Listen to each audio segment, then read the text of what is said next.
चलिए हम इस चैप्टर के ऑब्जेक्टिव कर लेते हैं। अध्याय 4 नए साझेदार का प्रवेश। जब नया साझेदार ख्याति की राशि नकद लाता है तो इसे काय में जमा करते हैं, इसे ख्याति खाते में जमा करते हैं। मतलब नया साझेदार जब ख्याति लाता है तो ख्याति खाता खुलता है और उसे कैपिटल अकाउंट में गुडविल के नाम से शो करते हैं, तो ख्याति खाते में जमा करते हैं। ठीक है। उसके बाद है पुनर्मूल्यांकन खाते की हानि कहाँ लिखी जाती है। देखिए पुनर्मूल्यांकन खाते की हानि जो होती है ना, वो रिवैल्यूएशन अकाउंट के डेबिट में आती है टू लॉस, और फिर टू लॉस कैपिटल अकाउंट में बन जाता है बाय लॉस, तो कैपिटल अकाउंट के क्रेडिट में आती है। इसका आंसर आएगा पूंजी खाते के, रिवैल्यूएशन अकाउंट की हानि की बात हो रही है। ठीक है, मुझे लगा लाभ की बात हो रही, सॉरी। पुनर्मूल्यांकन की जो हानि होती है वो रिवैल्यूएशन अकाउंट के क्रेडिट में आती है बाय लॉस, फिर उसे कैपिटल अकाउंट के डेबिट में दिखा देते हैं टू लॉस ऑन रिवैल्यूएशन। इसका आंसर आएगा पूंजी खाते के डेबिट में। ठीक है, ओके। लाभ जो होता है कैपिटल अकाउंट के क्रेडिट में जाता है और हानि जो होती है कैपिटल अकाउंट के डेबिट में जाती है। ठीक है। पुनर्मूल्यांकन खाता बनाते हैं। पुनर्मूल्यांकन खाता नए साझेदार के प्रवेश पर बनाते हैं। जब भी नया साझेदार आएगा संपत्ति और दायित्व का पुनर्मूल्यांकन होगा और रिवैल्यूएशन अकाउंट बनेगा। ठीक है। उसके बाद जब नया साझेदार अपने हिस्से की ख्याति की राशि रोकड़ लाता है तो उस राशि को डेबिट काय में करेंगे। देखिए जब नया पार्टनर गुडविल का पैसा रोकड़ लाता है, ठीक है, तो उसे काय में डेबिट करेंगे। ये ऑब्जेक्टिव अगर आया तो आप रोकड़ खाते में लिख देना, क्योंकि वो नगद लाता है। इसको छोड़े। पुनर्मूल्यांकन पर होने वाला लाभ किस अनुपात में बांटा जाता है। पुनर्मूल्यांकन पर जो लाभ होता है ना भैया, लाभ हो या हानि, रिवैल्यूएशन अकाउंट में पुनर्मूल्यांकन खाते में लाभ हो या हानि, उसे बांटा जाता है केवल पुराने साझेदारों के पुराने अनुपात में। इसका आंसर आएगा पुराने लाभ हानि के अनुपात में। नए अनुपात में से पुराना अनुपात घटाने पे क्या आएगा। जब नए में से पुराना घटाओगे तो लाभ का अनुपात आएगा, और पुराने में से नया घटाओगे तो त्याग प्राप्ति का अनुपात आएगा। ये पिछले चैप्टर में मैंने समझाया था। नया माइनस पुराना, लाभ प्राप्ति का अनुपात, पुराना माइनस नया, नया अनुपात, त्याग का अनुपात। ठीक है। अवितरित लाभ और संचय को कहाँ हस्तांतरित किया जाता है। मैंने बताया था कि जब नया पार्टनर आता है तो उसके आने के पहले जो बिना बटा हुआ लाभ है और बिना बटा हुआ संचय है उसे हम पुराने साझेदारों में बांट देते हैं और कैपिटल अकाउंट में बांट देते हैं। इसका आंसर आएगा साझेदारों के पूंजी खातों में। ठीक है। फिर अगला है एक्स और वाई 3:2 में लाभानी बांटते हैं। जेड को 1/4 भाग देकर साझेदार बनाया जो अपना हिस्सा एक्स और वाई से बराबर लेता है। तो ये क्वेश्चन आपको करके देखना पड़ेगा। मैंने समझाया था इस वीडियो में, ये तो ऑब्जेक्टिव समझा रहा हूँ, लेकिन मैंने आपको शुरू में ये सारे क्वेश्चन समझाए थे कि जब नया पार्टनर दोनों से बराबर हिस्सा मांगेगा तो इसको आधा कर देंगे, 1/4 का आधा 1/8 हो जाएगा, और 1/8 इसमें से भी माइनस कर देंगे, और इसमें से भी मैंने आपको एक क्वेश्चन समझाया था। अभी क्वेश्चन करके देखेंगे, इसका ध्यान रखना। ठीक है। इस चैप्टर के शुरू के 4-5 वीडियो में इस टाइप के क्वेश्चन मैंने कराए हैं। तो इसका आंसर आएगा 19, 11, 10। करके देखिए आप लोग। ठीक है। नए साझेदार को साझेदारी में सम्मिलित कब किया जाएगा। जब पुराने साझेदार सहमत हो। जब पुराने साझेदार सहमति देंगे तभी नया पार्टनर बिजनेस में आएगा। ठीक है। फिर है ए और बी लाभ हानि को 3:1 में बांटने वाले साझेदार है। ए और बी लाभ हानि को 3:1 में बांटते हैं। ए अपने हिस्से का 1/4 और बी अपने हिस्से का 1/2 सी को देते हैं। तो इस टाइप के क्वेश्चन भी मैंने आपको करवाए हैं। ये आप इस चैप्टर के शुरू के वीडियो में देखोगे तो समझ में आ जाएगा इसका आंसर। जो भी आएगा आप करके देख लेना। ठीक है। ये आप पे डिपेंड करता है। साझेदार के प्रवेश पर पुनर्मूल्यांकन से हुए लाभ को कहाँ बांटा जाता है। भाई पुनर्मूल्यांकन खाते से होने वाला लाभ डेबिट में आएगा टू प्रॉफिट, फिर वो क्रेडिट में चला जाएगा कैपिटल अकाउंट के बाय प्रॉफिट। तो इसका आंसर आएगा पुराने साझेदारों के पूंजी खातों में। ठीक है। उसके बाद ए और बी 3:1 में लाभ हानि बांटने वाले साझेदार हैं। वो सी को 1/4 भाग का साझेदार बनाते हैं। अब ऐसे क्वेश्चंस मैंने करवाए थे। ठीक है। अभी आपने प्रैक्टिकल्स किए। जब नया पार्टनर आता है तो पूरा हिस्सा 1/1 मानकर उसको नए पार्टनर को 1/4 दे देते हैं, और जो बचता है उसे पुराने पार्टनर में बांट देते हैं। ये क्वेश्चन करके देखना। आपके शुरू के वीडियोस में मैंने समझाए हैं। अगर आप इसका आंसर चाहते हो तो इस चैप्टर के शुरू के वीडियो देखिए। इसका आंसर 934 आएगा। फिर साझेदार के प्रवेश पर सामान्य संचय कैसे बांटा जाता है। भाई जब नया साझेदार आता है ना, सामान्य संचय पुराने साझेदारों को बांटा जाएगा उनके पुराने अनुपात में। इसका ये तो आप प्रैक्टिकल्स कर चुके हैं, पुराने साझेदार के पुराने अनुपात में। ओके। फिर बाकी तो रहने दीजिए, प्रैक्टिकल से कनेक्टेड, ऐसे प्रैक्टिकल्स किए आप लोगों ने। अब यहाँ आ जाइए आप रिक्त स्थान पर, साझेदार का नया भाग माइनस पुराना भाग। देखिए नया अनुपात में से जब पुराना अनुपात माइनस करेंगे तो लाभ प्राप्ति का अनुपात आएगा, और पुराने अनुपात में से नया अनुपात माइनस करेंगे तो त्याग का अनुपात आएगा, इसका ध्यान रखना। पुनर्मूल्यांकन खाता एक नाम मात्र खाता है, क्योंकि इससे प्रॉफिट और लॉस आता है, और जिससे प्रॉफिट एंड लॉस आए वो नाम मात्र खाता कहलाता है। नए साझेदार के प्रवेश पर पुराने साझेदार नए लाभालाभ का अनुपात अंतर क्या कहलाता है? नए साझेदार के प्रवेश पर पुराने साझेदारों के पुराने और नए लाभानुपात का अंतर, पुराना माइनस नया, पुराने में से नया माइनस करोगे तो त्याग का अनुपात आएगा, और नए में से पुराना माइनस करोगे तो प्राप्ति का अनुपात आएगा। प्राप्ति का अनुपात नया अनुपात माइनस पुराना अनुपात, और त्याग का अनुपात पुराना अनुपात माइनस नया अनुपात। ठीक है। फिर है दायित्वों में कमी फर्म का लाभ होता है। भाई दायित्व कम हो जाए तो फर्म को लाभ होगा, संपत्ति कम हो जाए तो हानि होगी, कर्जे कम हो जाए तो लाभ होगा। संपत्ति और दायित्व के परिवर्तित मूल्य जब पुस्तकों में नहीं दिखाए जाते हैं तब स्मारक पुनर्मूल्यांकन खाता बनता है। अभी ये एक नया पॉइंट है, इसलिए इसे आपको समझ में नहीं आएगा, इसलिए इसे रहने दें। लेकिन संपत्ति और दायित्व का पुनर्मूल्यांकन करने के लिए पुनर्मूल्यांकन खाता बनता है, और जब संपत्ति और दायित्व का परिवर्तित मूल्य पुस्तकों में नहीं दिया है तब स्मारक पुनर्मूल्यांकन खाता बनता है। ठीक है, ये रहने दीजिए। आप सत्य सत्य पे आ जाइए। नया अनुपात माइनस पुराना अनुपात, नया माइनस पुराना लाभ प्राप्ति का आएगा। ठीक है। फिर है नए साझेदार द्वारा, ये सही है, नए साझेदार द्वारा ख्याति पुराने साझेदारों के त्याग के अनुपात में बांटी जाती है। देखिए ये बिल्कुल सही है। हमने जब प्रैक्टिकल्स किए थे तो नए साझेदार द्वारा लाई हुई ख्याति को पुराने साझेदार अपने अपने पुराने अनुपात में बांटते थे, लेकिन नए साझेदार द्वारा लाई हुई ख्याति को पुराने साझेदार त्याग के अनुपात में भी बांट सकते हैं, क्योंकि उन्होंने जो त्याग किया ख्याति उसी की भरपाई करने के लिए मांगी जा रही है, तो ये भी सही हो सकता है। ठीक है। नए साझेदार द्वारा लाई हुई ख्याति को पुराने साझेदार त्याग के अनुपात में बांटते हैं, ये बिल्कुल सही है। हम तो त्याग के अनुपात में नहीं बांटते, हम उनके पुराने अनुपात में बांटते हैं, लेकिन वास्तव में त्याग के अनुपात में ही बांटा जाना चाहिए। नए साझेदार के प्रवेश पर यदि किसी संपत्ति का मूल्य घटता है तो पुनर्मूल्यांकन खाते में नाम किया जाता है। नाम यानी डेबिट, बिल्कुल सही है। संपत्ति कम हो रही है तो हानि हो रही है, और हानि पुनर्मूल्यांकन खाते के डेबिट में आती है।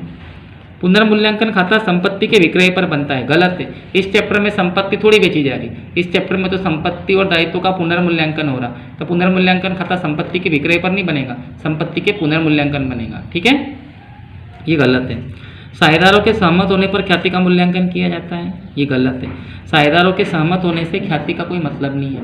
जब भी नया साझेदार आएगा ख्याति का मूल्यांकन होगा, क्योंकि नए साझेदार के आने पर फर्म का पुनर्गठन होता है, और जब भी फर्म का पुनर्गठन होता है ख्याति का मूल्यांकन आवश्यक है। ख्याति के मूल्यांकन के लिए साझेदारों का सहमत होना कोई जरूरी नहीं है। ख्याति का मूल्यांकन अति आवश्यक हो जाता है जब नया साझेदार आता है तब। ठीक है। फिर आप आ जाइए सही जोड़ियों पर। साझेदार का प्रवेश, साझेदार का प्रवेश जो है वो पुराने साझेदारों में पुनर्मूल्यांकन की हानि का विभाजन। जब भी नया साझेदार आएगा रिवैल्यूएशन अकाउंट बनेगा और वहाँ उनमें लाभ और हानि बांटी जाएगी। लेखांकन प्रमाण 10 का संबंध ख्याति से होता है, इसका ध्यान रखना। त्याग का अनुपात लाभ प्राप्ति के अनुपात के बराबर होता है, क्योंकि अगर मैं 10 रुपये का त्याग कर रहा हूँ तो आपकी प्राप्ति भी 10 ही रुपये होगी। एक साझेदार का त्याग दूसरे की प्राप्ति होती है। ठीक है। संपत्ति और दायित्व के पुस्तकीय मूल्य में जब परिवर्तन होता है तो पुनर्मूल्यांकन खाता बनता है। और पुनर्मूल्यांकन खाते की हानि, पुनर्मूल्यांकन खाते की हानि मतलब बाय लॉस, और बाय लॉस कैपिटल अकाउंट में बन जाएगा टू लॉस, तो इसका आंसर आएगा पूंजी खाते के डेबिट में। ठीक है। एक शब्द में उत्तर दे दीजिए। फर्म में साझेदार का आना, ये कहलाता है नया प्रवेश। सिंपल सा है। साझेदार के प्रवेश के पश्चात साझेदारों का अनुपात क्या कहलाएगा? मतलब साझेदार आया, उसके आने के बाद पुराने पार्टनर का अनुपात बदला और उसके स्थान पर एक नया अनुपात आया, तो वो कहलाएगा नया अनुपात। पुराने और नए का अंतर, पुराना माइनस नया त्याग का अनुपात, और नया माइनस पुराना प्राप्ति का अनुपात। त्याग के अनुपात की गणना क्यों होती है? मैंने अभी बताया आपको। त्याग के अनुपात की गणना ख्याति के बांटने के लिए होती है, यानी ख्याति बांटने के लिए त्याग के अनुपात की गणना होती है। और लेखांकन प्रमाण 10 का संबंध किससे है? सीधे सीधे ख्याति से। ओके। एडमिशन ऑफ पार्टनर में अब हम ऑब्जेक्टिव्स करने जा रहे हैं। When a new partner brings the amount of premium of goodwill in cash, जब नया पार्टनर गुडविल का पैसा नगद लाता है तो उसे इन क्रेडिटेड टू किस नाम से इट इज़ क्रेडिटेड टू, उसे क्रेडिटेड करते हैं गुडविल अकाउंट से। देखिए जब नया पार्टनर गुडविल का पैसा लाता है तो गुडविल अकाउंट क्रेडिट होता है, ठीक है, मतलब it is credited to goodwill account. ध्यान रखना इसका, ये वैसे तो आप लोगों को थोड़ा सा टफ जाएगा लेकिन फिर भी आप ध्यान दें। When a new partner brings the amount of premium of goodwill in cash, जब नया पार्टनर गुडविल का पैसा कैश में लाता है तो इट इज़ क्रेडिटेड टू, इसे क्रेडिट किया जाता है इन प्रीमियम ऑफ गुडविल अकाउंट, इसका ध्यान रखना। Loss on revaluation account is return in the revaluation account का लॉस काय में जाएगा। भाई जरा सोचिए, आप इमेजिन कीजिए रिवैल्यूएशन अकाउंट में लॉस आया तो वो क्रेडिट में आएगा बाय लॉस, और by loss on revaluation capital account के डेबिट में आ जाएगा टू लॉस ऑन रिवैल्यूएशन, इससे कैपिटल का बैलेंस कम हो जाता है। तो इसका आंसर आएगा debit side of capital account. अब ऐसे भी रिवैल्यूएशन का लॉस कैपिटल के डेबिट में आता है और प्रॉफिट कैपिटल के क्रेडिट में जाता है, टू प्रॉफिट बाय प्रॉफिट बन जाता है, बाय लॉस टू लॉस बन जाता है, ठीक है। Revaluation account is prepared on, revaluation account कब बनता है, एडमिशन ऑफ न्यू पार्टनर, जब नए पार्टनर का एडमिशन होता है तो असेट्स एंड लायबिलिटीज का रिवैल्यूएशन होता है, ठीक है, और उस रिवैल्यूएशन अकाउंट के प्रॉफिट और लॉस को पुराने पार्टनर आपस में बांटते हैं। तो revaluation account is prepared on admission of new partner, ठीक है। ये रहने दीजिए, आप थोड़ा सा टफ है ये, आपको इस पॉइंट को मैंने नहीं समझाया इसलिए इसे रहने दीजिए, बाद में बताऊंगा इसको। In which ratio the profit on revaluation is distributed, कितना इजी है। रिवैल्यूएशन अकाउंट का प्रॉफिट किस रेशियो में बांटा जाता है, भाई रिवैल्यूएशन अकाउंट में जो प्रॉफिट और लॉस आता है उसको हम हमेशा हमेशा हमेशा पुराने पार्टनर को बांटते हैं पुराने रेशियो में। तो इसका आंसर आएगा old profit and losses ratio, ठीक है। When old ratio is deducted from new ratio is called, old ratio is deducted from new ratio, old ratio को new ratio में से माइनस किया जा रहा है। आपको याद होगा पिछले चैप्टर में मैंने आपको सेक्रीफाइस और गेनिंग रेशियो सिखाया था, वहाँ मैंने एक ही फॉर्मूले से सब कुछ बता दिया था, old ratio minus new ratio, ये सेक्रीफाइस रेशियो है, लेकिन new ratio minus old ratio आएगा तो ये गेनिंग रेशियो है। तो वो क्या बोल रहा है, old ratio is deducted from new ratio, old ratio को न्यू में से माइनस करें, मतलब न्यू माइनस ओल्ड, तो ये आएगा गेनिंग रेशो, और ओल्ड माइनस न्यू ये आएगा सेक्रीफाइस रेशो, इसका ध्यान रखना। तो ये गेनिंग रेशो आएगा, ओल्ड को न्यू में से माइनस किया तो गेनिंग रेशो, और न्यू को ओल्ड में से माइनस किया तो sacrifice ratio, old minus new sacrifice ratio, new minus old gaining ratio.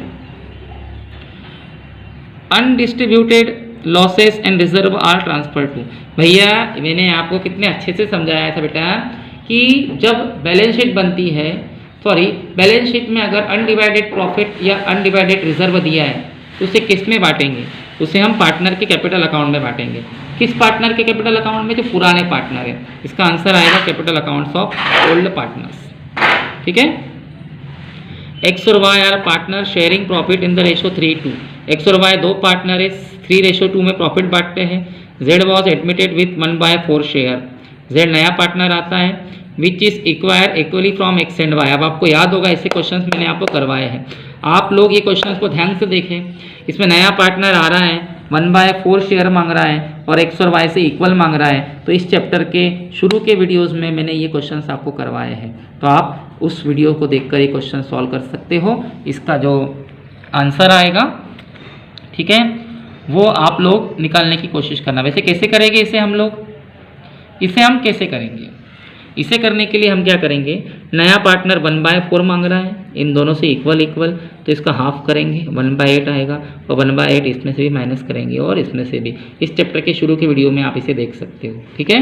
Next है a new partner may be admitted into partnership, नया पार्टनर फर्म में एडमिट कब होगा, when the consent of all old partner, जब सारे old partner इस बात के लिए एग्री हो जाए तभी नया पार्टनर आएगा, ध्यान रखना। With the constants of any one partner, एक पार्टनर सहमत होगा तब, ये गलत है। With the constant of majority of partner, partner की मेजोरिटी होंगी तब, ऐसा नहीं है। जब नया पार्टनर आएगा तो सारे पार्टनर का कंस्टेंट होना आवश्यक है, सहमत होना आवश्यक है। जब सारे पार्टनर एग्री हो तब नया पार्टनर आएगा, तो इसका answer with the constants of all partners आएगा। A and B are partner sharing profit losses 4:1। A surrender 1/4 of his share and B surrender 1/2 of his share. ये क्वेश्चन मैं आपको अभी नहीं बताऊंगा। अगर आप ये क्वेश्चन समझना चाहते हो तो इस चैप्टर के जो शुरू के वीडियोस थे उसमें ये सरेंडर वाले क्वेश्चन मैंने करवाए हैं, आप उसे वहाँ जाके देख सकते हो, ठीक है। फिर है profit on revaluation at the time of admission of partner is transfer to. अब मैं नहीं बताऊँगा आपको। जब नया पार्टनर आता है तो रिवैल्यूएशन अकाउंट बनता है और रिवैल्यूएशन अकाउंट का प्रॉफिट डेबिट में आता है और उसे कैपिटल अकाउंट के क्रेडिट में ट्रांसफर कर देते हैं, और लॉस क्रेडिट में आता है उसे कैपिटल अकाउंट के डेबिट में ट्रांसफर कर देते हैं। तो प्रॉफिट कैपिटल के क्रेडिट में जाता है और लॉस कैपिटल के डेबिट में आता है। तो ये प्रॉफिट है तो ये जाएगा capital account of old partner के कैपिटल अकाउंट में, ठीक है, क्रेडिट साइड में जाएगा, और लॉस आएगा डेबिट में, इसका ध्यान रखना, ओके। और आगे ये भी रेशो से रिलेटेड है, शुरू के प्रैक्टिकल्स में आ जाता है, लेकिन आप समझा देता हूँ मैं आपको। A B share profit and losses 3:1। A और बी 3:1 में प्रॉफिट लॉस बांटते हैं। दे admitted C in a partnership, वो सी को पार्टनरशिप में एडमिट करते हैं, तो 1/4 मांग रहा है share. Their profit sharing ratio, उनका नया रेशो क्या होगा। अब ऐसे क्वेश्चंस करने के लिए मैंने आपको समझाया था कि जब कोई नया पार्टनर आता है और अपना रेशो किसी से नहीं मांगता है तो पूरा पार्ट 1/1 सपोज किया जाता है। तो पूरा पार्ट 1/1 सपोज करके उसमें से नए पार्टनर को 1/4 दे देंगे और जो बचेगा उसे पुराने पार्टनर में डिस्ट्रीब्यूट कर देंगे। तो ये आंसर आपका आना चाहिए, करके देखिए आप लोग, ठीक है। इतना काफ़ी है। फिर अगला है general reserve is distributed eight the time of admission of partner. आप बताइए कि जब नया पार्टनर आता है तो जनरल रिजर्व किस में बंटता है, पुराने पार्टनर में। किस रेशो में, पुराने रेशो में। किस अकाउंट में, कैपिटल अकाउंट में। किस साइड में, क्रेडिट में, बाय जनरल रिजर्व। इसका आंसर आएगा in old ratio of old partners, ठीक है। बस नेक्स्ट वाला भी रेशो से रिलेटेड है। अब हम आ जाएंगे ब्लैंक्स पर। आपका ब्लैंक्स है new ratio of partner minus old ratio. देखिए अगर आप न्यू रेशो में से ओल्ड रेशो माइनस करेंगे तो सेक्रीफाई रेशो आएगा, सॉरी गेनिंग रेशो आएगा, और ओल्ड में से न्यू माइनस करेंगे तो सेक्रीफाई रेशो आएगा। Revaluation account is a nominal account. Revaluation account एक नॉमिनल अकाउंट है क्योंकि वहाँ से प्रॉफिट एंड लॉस आता है, और जिस अकाउंट से प्रॉफिट एंड लॉस आता है ना वो नॉमिनल अकाउंट होता है। On admission of new partner difference of old and new ratio. देखिए ओल्ड माइनस न्यू बोल रहा है, तो ओल्ड रेशो में से जब न्यू रेशो माइनस होता है ना तो सेक्रीफाई रेशो आता है, ठीक है। गेनिंग रेशो कैसे आएगा, न्यू माइनस ओल्ड, और सेक्रीफाइस कैसे आएगा, ओल्ड माइनस न्यू, ठीक है। डिक्रीज इन लाइबिलिटीज, जब लाइबिलिटीज डिक्रीज होती है मतलब लाइबिलिटीज कम होती है, लाइबिलिटीज कम होती है मतलब कर्जा कम होता है, और जब फर्म का कर्जा कम होता है बेटा तो हमें प्रॉफिट होगा, प्रॉफिट ऑफ द फर्म, ठीक है। When change the figures of assets and liabilities, जब असेट्स और लाइबिलिटीज के फिगर बदलते हैं तो रिवैल्यूएशन अकाउंट बनता है, लेकिन are not show in the books, अगर उनके फिगर का चेंजेस बुक्स में शो नहीं है तो कौन सा अकाउंट बनेगा तब बनेगा आपका मेमोरेंडम रिवैल्यूएशन अकाउंट। ये आपके कोर्स में कनेक्टेड नहीं है, केवल एक फॉर्मेलिटीज़ के लिए डाला गया है। भाई जब असेट्स और लाइबिलिटीज़ की वैल्यू चेंज होती है तो रिवैल्यूएशन अकाउंट बनता है, लेकिन असेट्स और लाइबिलिटीज़ की वैल्यू चेंज हो रही है बट बुक में नहीं दी है तो मेमोरेंडम रिवैल्यूएशन अकाउंट बनेगा, ठीक है। अब हम आ जाएंगे ट्रू फॉल्स पर। New ratio minus old ratio is gaining ratio, ये बिल्कुल सही है।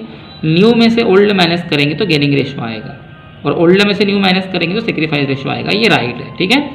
On paying the goodwill premium by new partner, अब नया पार्टनर जो गुडविल लाता है it is transfer to old partners capital account, उसको कैपिटल अकाउंट में ट्रांसफर करते हैं इन देयर सेक्रीफाइस रेशो। अब देखिए यहाँ बच्चे कंफ्यूज होंगे, बच्चे बोलेंगे सर नया पार्टनर जो गुडविल लाता है उसको अपन ओल्ड पार्टनर के कैपिटल अकाउंट में ओल्ड रेशो में ट्रांसफर करते हैं, बिल्कुल सही है। नए पार्टनर द्वारा लाई हुई गुडविल को पुराने पार्टनर के कैपिटल अकाउंट के ओल्ड रेशो में बांट कर ट्रांसफर करते हैं, लेकिन मैंने आपको समझाया था नए पार्टनर पुराने पार्टनर को अपना हिस्सा देते हैं, बांट देते हैं, तो उनके हिस्से का त्याग हो जाता है, सेक्रीफाइस हो जाता है, और उस सेक्रीफाइस को कवर करने के लिए वो नए पार्टनर से गुडविल मांगते हैं, ठीक है। तो नए पार्टनर के द्वारा लाई हुई गुडविल को वो पुराने रेशो में भी बांट सकते हैं और सेक्रीफाई रेशो में भी बांट सकते हैं, तो ये बिल्कुल सही माना जाएगा, ये भी सही है, ठीक है। Eight the time of new partner admission the value of any assets decrease, मतलब असेट्स जब डिक्रीज होती है, अब आप सोचिए असेट्स कम हो गई, असेट्स कम होगी तो लॉस हो गया, और लॉस रिवोल्यूशन अकाउंट के डेबिट में आता है, तो आगे लिखा है it will be debited to revolution account. बिल्कुल सही है, गलत क्या है, सही है ये तो। Revolution account is prepared on the assets sold, क्या रिवोल्यूशन अकाउंट असेट्स सोल्ड हो तब बनता है? रॉन्ग है, टोटली रॉन्ग है। रिवोल्यूशन अकाउंट असेट्स सोल्ड होने पर नहीं बनता। इस चैप्टर में असेट्स थोड़ी बिक रही है, इस चैप्टर में तो नया पार्टनर आ रहा है और उसके आने के पहले पुरानी असेट्स और लायबिलिटीज का रिवैल्यूएशन हो रहा है, तो रिवैल्यूएशन अकाउंट असेट्स के सोल्ड करने पर नहीं बनता है, असेट्स और लायबिलिटीज के रिवैल्यूएशन पर बनता है, तो ये गलत है, रॉन्ग है। Goodwill is valued when partner agree, वो बोल रहा है कि पार्टनर एग्री होने पर गुडविल का वैल्यूएशन होगा, इट इज इम्पॉसिबल। पार्टनर के एग्री होने से गुडविल इफेक्टेड नहीं होती, जब नया पार्टनर आएगा तो गुडविल का वैल्यूएशन करना जरूरी हो जाता है, इसलिए ये भी रॉन्ग है। पार्टनर से कोई मतलब नहीं है, पार्टनर एग्री होंगे तो गुडविल का वैल्यूएशन होगा, ऐसा नहीं है। नया पार्टनर आएगा तो गुडविल का वैल्यूएशन नेसेसरी है, करना ही पड़ेगा, ठीक है, उसी के अकॉर्डिंग तो उससे गुडविल का पैसा मांगा जाएगा, तो ये गलत है, ओके, इसका ध्यान रखना। फिर आप मैच द कॉलम पे आ जाइए। एडमिशन ऑफ पार्टनर, जब पार्टनर का एडमिशन होता है तो रिवैल्यूएशन अकाउंट बनता है और उसका जो लॉस आता है ओल्ड पार्टनर को बांटा जाता है। अकाउंटिंग स्टैंडर्ड 10 जो होता है गुडविल से रिलेटेड है, पिछले चैप्टर में समझाया था मैंने। Sacrifice ratio is equal to gaining ratio, जो मेरा सेक्रीफाइस है वो आपका गेन होगा, मैंने जितना सेक्रीफाइस किया आपको उतना गेन होगा। मैंने आपको 10 रुपये दिए तो आपको 10 रुपये ही मिलेंगे, ठीक है। Changes in book value of assets and liabilities, assets and liabilities की जब बुक वैल्यू बदलती है तो कौन सा अकाउंट बनता है? Revaluation account. And loss on revaluation, revaluation account का लॉस कैपिटल के डेबिट में आता है और प्रॉफिट कैपिटल के क्रेडिट में आता है, तो debit side of capital, okay. और वन वर्ड पे आ जाइए। Incoming of a partner in a firm is called, जब पार्टनरशिप में नया पार्टनर आता है तो उसे कहते हैं न्यू एडमिशन। उसके बाद है after admission of partner profit sharing ratio is called, नए पार्टनर के आने के बाद रेशो बदलता है और जो नया रेशो आता है उसे कहते हैं न्यू रेशो। फिर उसके बाद है the difference between old and new ratio, old में से न्यू माइनस करेंगे तो सेक्रीफाइस रेशो आएगा और न्यू में से ओल्ड माइनस करेंगे तो गेनिंग रेशो आएगा। Why sacrifice ratio is calculate, sacrifice ratio calculate क्यों किया जाता है? For distribution for premium of goodwill, goodwill के डिस्ट्रीब्यूशन के लिए, ठीक है। अकाउंटिंग स्टैंडर्ड 10 का रिलेशन किससे है? गुडविल से। इस टाइप से आपके ऑब्जेक्टिव्स कवर हो जाते हैं।